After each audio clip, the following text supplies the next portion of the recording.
en attendant? Oui, non, la première chose, c'est que c'est par rapport à cet accord qui a été trouvé entre le gouvernement et les syndicats des enseignants. Je Oui. dis les syndicats parce il n'en existait pas, il n'existe pas un seul. Mm. Il y a un accord qui a été trouvé justement pour la prise en compte des revendications de ces enseignants qu'on appelle contractuels. Oui. Je ne sais pas si vous avez suivi ce débat à un moment. Mm. Alors, un accord a été trouvé entre le gouvernement et ces syndicats. Cet accord stipulait, entre autres, parce qu'à un moment, vous vous souvenez, ils ont exigé, à l'occasion de ce recrutement-là, qu'ils soient automatiquement considérés déjà comme fonctionnaires sans passer le concours. Et le gouvernement avait à un moment donné dit que cela n'était pas possible. Il fallait que les gens passent par le concours comme tout autre Guinéen. Alors, ce bras de fer a existé. Finalement, ils ont pu obtenir un accord sur le ministre Mori Kondé, ministre de l'Administration territoriale et de la décentralisation.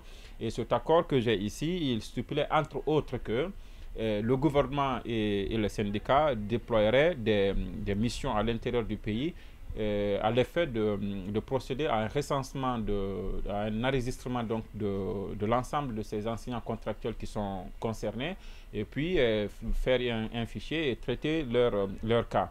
J'y vais très vite parce que ce n'est pas un sujet du jour, mais j'attire juste l'attention parce que à plusieurs endroits, et hier quand on était en émission ici, Marwan l'évoquait, je vous donne l'exemple de la préfecture de Dinguiraye. La préfecture de Dinguiraye où il y a environ 400, 300, près de 400 personnes qui sont concernées. Mais cette mission qui s'est déployée n'aurait enregistré qu'une quarantaine sur les 400.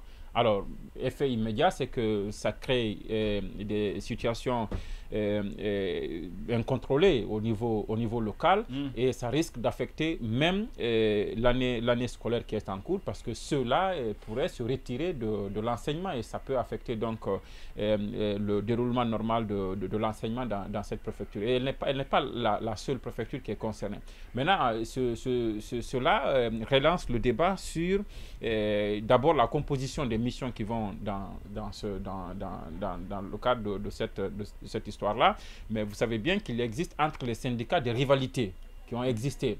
Maintenant, après, est-ce que les gens qui vont sur le terrain travaillent honnêtement pour prendre en compte les réalités du terrain ou ils partent pour favoriser certains au détriment d'autres personnes? Je pense que c'est une question que le gouvernement devrait traiter avec beaucoup de tact. Il a hérité de cette question du gouvernement précédent avec le président Alpha Condé, cette histoire d'enseignants contractuels et tout ça.